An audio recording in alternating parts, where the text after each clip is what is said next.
오늘 우리가 볼 말씀은 사무엘하죠. 사무엘하 1장 6절에서 10절 말씀입니다. 사무엘하 1장 6절부터 보겠습니다.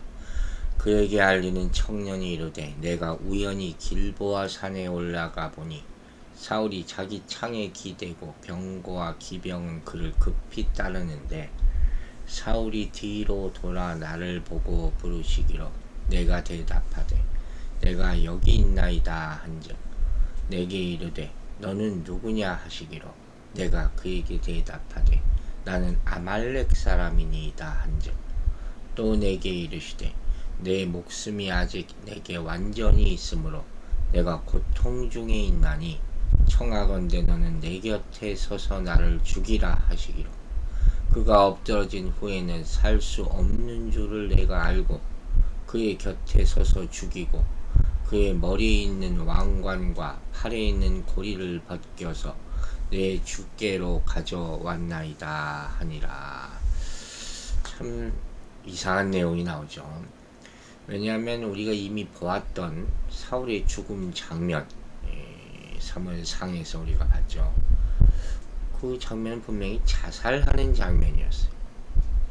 근데 오늘 본문의 내용은 전혀 다릅니다. 그래서 많은 사람이 또 성경의 진실성에서 의문을 품고 이렇게 되고 있는데 거기에 대한 설명이 좀 필요합니다. 그리고 또 그 와중에도 이 아말렉 병사가 한 일, 다윗에게 한 일, 사울의 죽음을 보고하면서 그 일 가운데도 의미심장한 내용이 담겨 있음을 발견할 수가 있어요. 먼저 봅니다. 그에게 알리는 청년이 이르되 내가 우연히 길보아 산에 올라가 보니 사울이 자기 창에 기대고 병거와 기병은 그를 급히 따르는데 그랬어요. 여기 나오는 청년은 아마도 전쟁에 참여할 수 있는 그런 나이에 이른 소년을 말하겠죠. 이 사람이 이스라엘 용병이라면 아말렉 사람이니까 20살 전후 정도 됐을 것으로 우리가 추측할 수가 있습니다. 공동 번역이나 뭐 대부분은 영역본을 보면 다 젊은이, 영맨이라고 나와 있어요.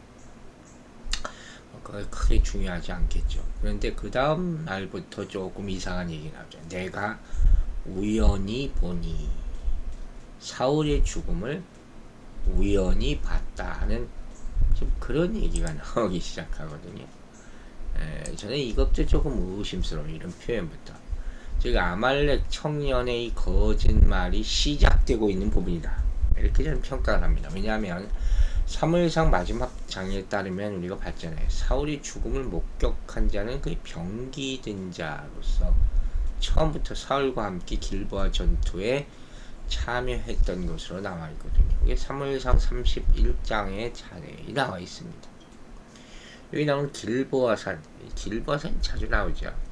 이스라엘 골짜기에 위치한 해발 500m 정도의 구름을 말하죠. 거기에 사울이 창을 의지하였다, 기댔다, 이런 이렇게 표현되어 있는데 또 어떤 사람은 이를 사울이 창을 사용해서 자살을 시도하려 하는 것을 가리키는 것을 보기도 합니다. 그러니까 이 아말렉 청년의 보고가 틀린 것이 아니었다는 것이죠. 그러나 여기 말하는 기댔다라는 말은 쉬라는 의미예요. 쉬다. 따라서 이는 블레셋과의 전투에서 극도로 지친 사울이 땅에 꽂힌 자신의 창을 의지한 채 힘들게 겨우 서 있는 모습. 전쟁 영화 같은 거 보면 많이 나오잖아요.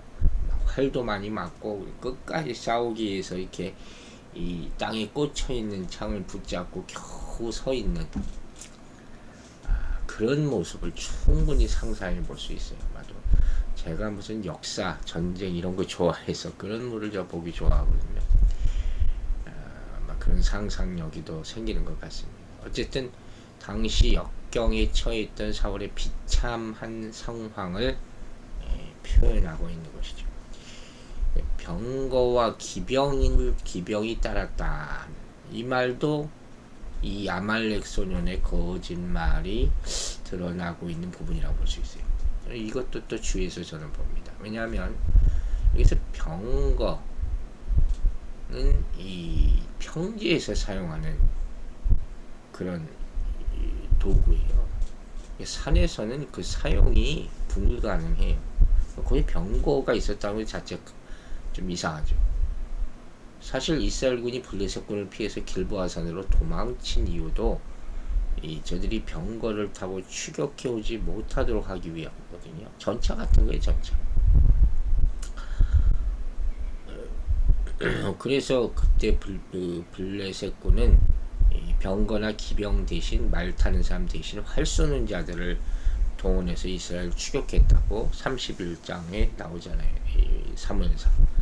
그러니까 이것도 또 지어낸 얘기가 아닐까 하는 생각을 해보게 만드는 거예요.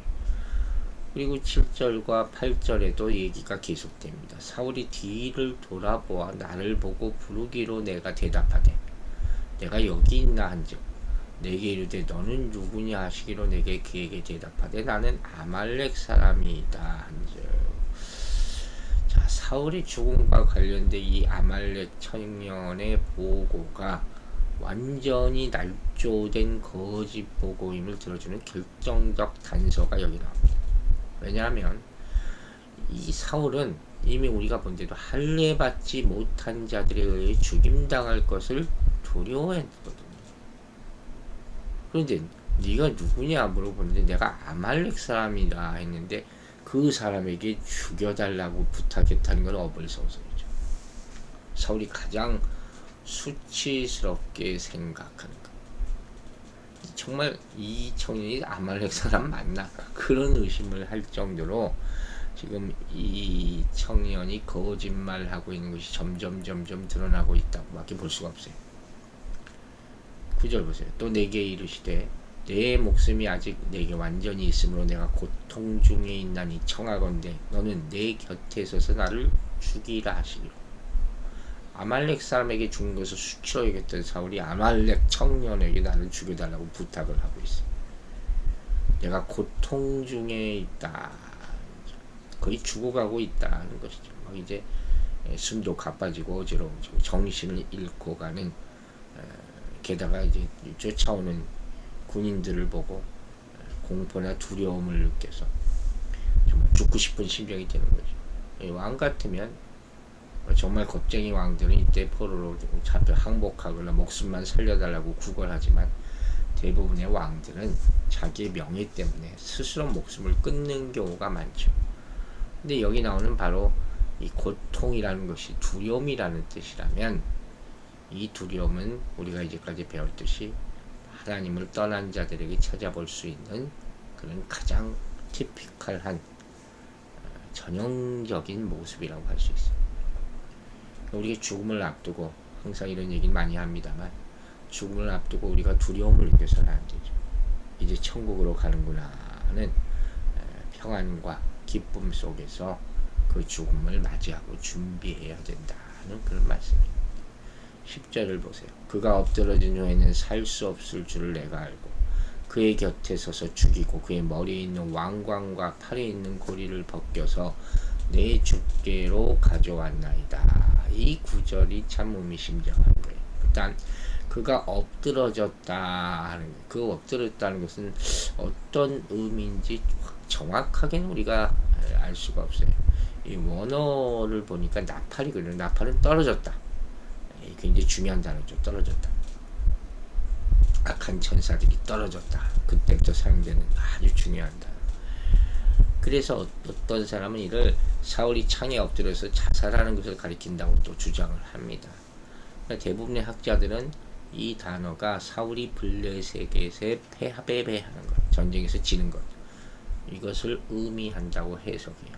그 곁에 서서 죽이고, 그러니까 아말렉 소년이 자신의 사울의 부탁을 받고 사울을 죽였다고 계속 주장하고 있는 거예요. 이게 어떤 생각으로 이런 언급을 하나 우리가 한번 생각해 볼 필요가 있죠. 참 이걸 담대하다고 그래야 되나, 이 정신 나간 애인가 생각도 듭니다. 그러나 우리가 계속해서 얘기하듯이 사무엘상 31장에는 사울은 분명히 블레셋 군인 쏜 화살에 맞아 중상을 입자 절망하여 자살한 것으로 나와 있단 말이에요. 그러면 이 사무엘상 31장 마지막과 이 사무엘하 1장에 나오는 사울의 죽음의 모습이 이렇게 틀린데 과연 이것을 어떻게 해석해야 되나 하는 거예요. 성경이 또 잘못 쓰여진 것인가. 학자들의 의견을 잠시 언급을 하고 우리가 결론을 맺어보려고 해요. 먼저 성경은 성령의 영감에 의해서 기록된 그런 책이라고 그랬잖아요. 디모데후서 3장 16절에 나오잖아요. 모든 성경을 하나님이 감동을 냈다. 근데 그걸 인정하지 않는 사람이 있어요. 단순히 여러 자료들을 모아서 편집한 것이기 때문에 편집하는 과정 가운데 생긴 오류다. 지극히 인간적인 생각이죠. 근데 성령이 감동하심의 뜻을 모르는 사람들 오히려 이걸 타당하게 볼 수 있겠죠. 또 어떤 사람은 사무엘 상하의 저자가 동일인이 아니기 때문에 생긴 차이점이다. 각각 다른 그런 기록을 가지고 있어서 사울의 죽음에 대해서 다르게 기록할 수밖에 없다. 그리고 마지막 견해, 보편적인 견해는 뭐냐? 아말렉 소년이 다윗으로부터 상급을 받기 위해서 사울이 자결한 사실을 숨긴 채 거짓 증거를 했다는 거예요. 바로 이게 우리가 받아들일 수 있는 그런 해석이라고 볼 수 있죠. 첫 번째 견해는 아까도 얘기했지만 성경 영감서를 자체를 부인하는 자유주의적 견해잖아요. 그럼 성경 자체를 다 부인하게 돼요. 거의 모든 내용을 이해하기가 어렵다는 것이죠. 두 번째 견해도 사무엘 상하의 저자가 다르다고 가정해도 동일한 사실에 대해서 이렇게 위대한 왕, 이스라엘 왕 사울의 죽음에 대해서 전혀 다른 견해를 나타내기는 납득하기가 어렵죠. 그러나 세 번째 견해야말로 우리가 이제까지 살펴온 바와 일치한다. 우리가 계속 처음부터 이상하다 했잖아요. 사울의 죽음에 대해서 이 아말렉 청년의 보고는 처음부터 거짓으로 일관된 위증이었다 하는 것이죠.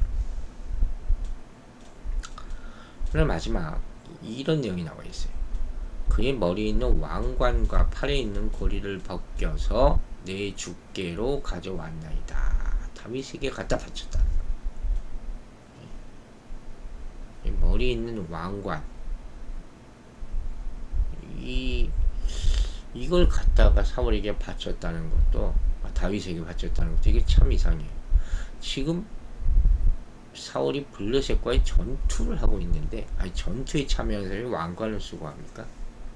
이 왕관은 어디서 난 건지 모르겠지만 참 이해하기 어려운 얘기죠. 아마 투구를 가져가지 않았을까. 추측은 뭐 좀 틀리겠죠. 왕의 투구니까. 또 팔에 있는 고리를 가지고 왔다. 팔찌겠죠. 장신구. 고대 군동의 지휘관들이 이렇게 팔에 감싸는 그런 장신구. 그거겠죠.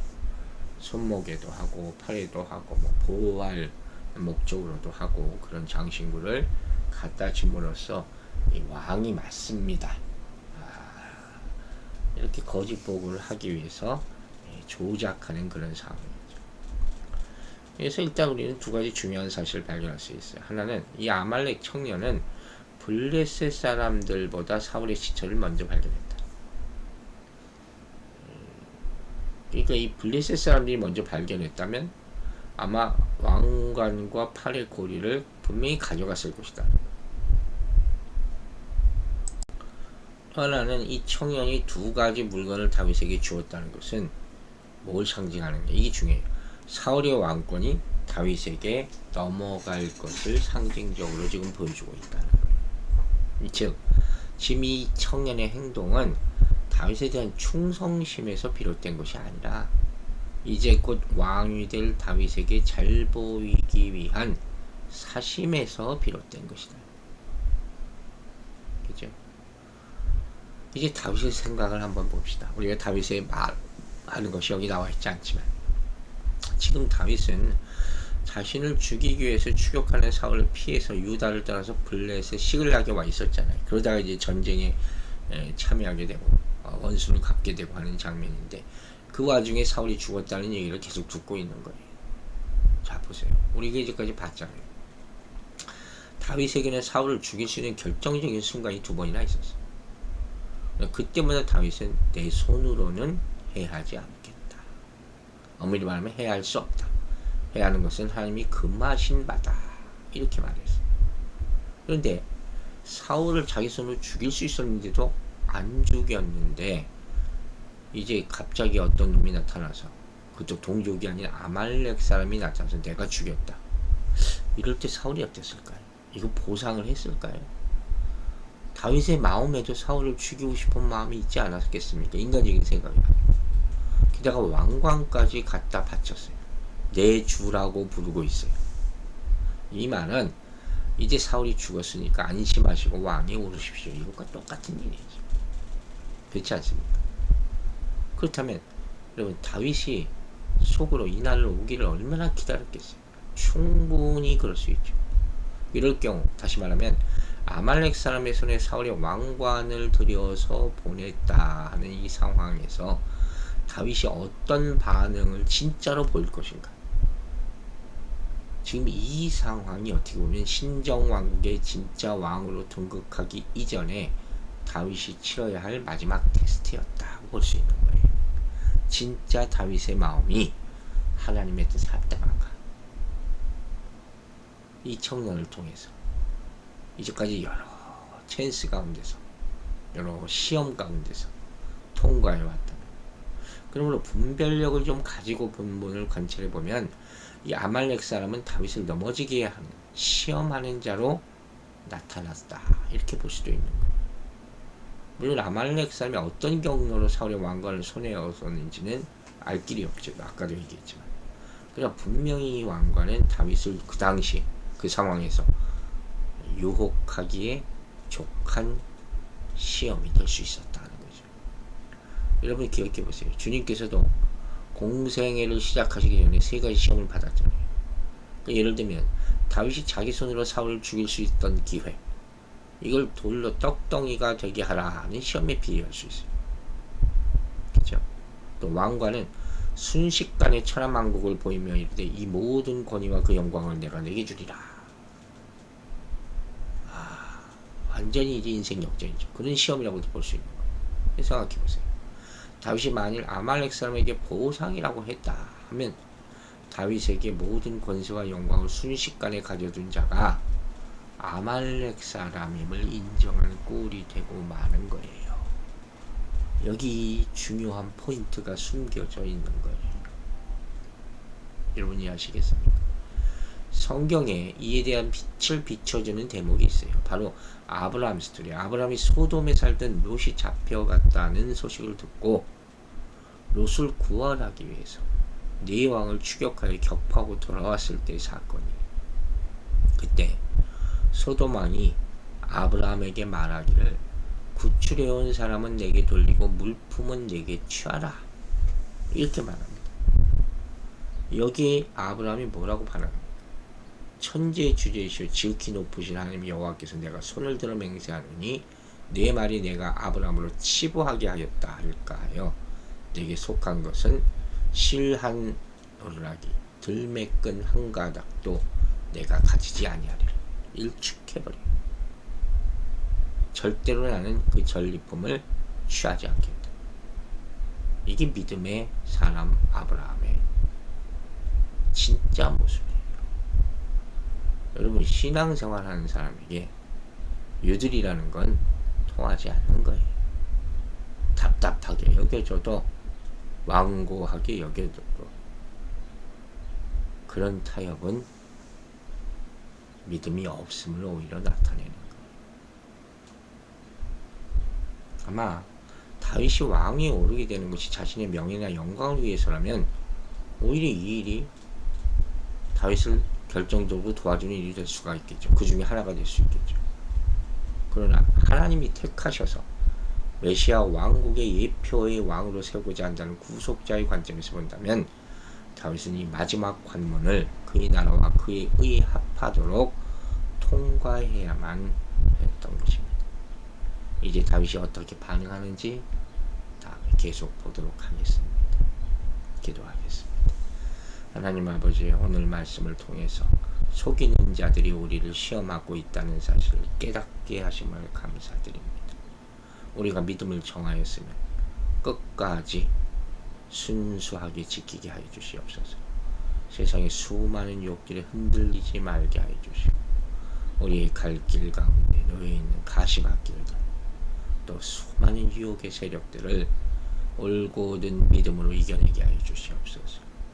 타협하는 일이 마귀와 함께하는 일이라는 것을 깨닫게 하여 주시고, 하나님이 나를 지키시지 인간이 나를 끝까지 지켜줄 수 없다는 사실을 깨닫고 넘어가지 않도록 오늘도 내일도 오직 믿음으로만 승리할 수 있도록 지켜보호하여 주시옵소서. 오늘 하루의 모든 삶을 주께 의지하며 예수 그리스도의 이름으로 기도했습니다.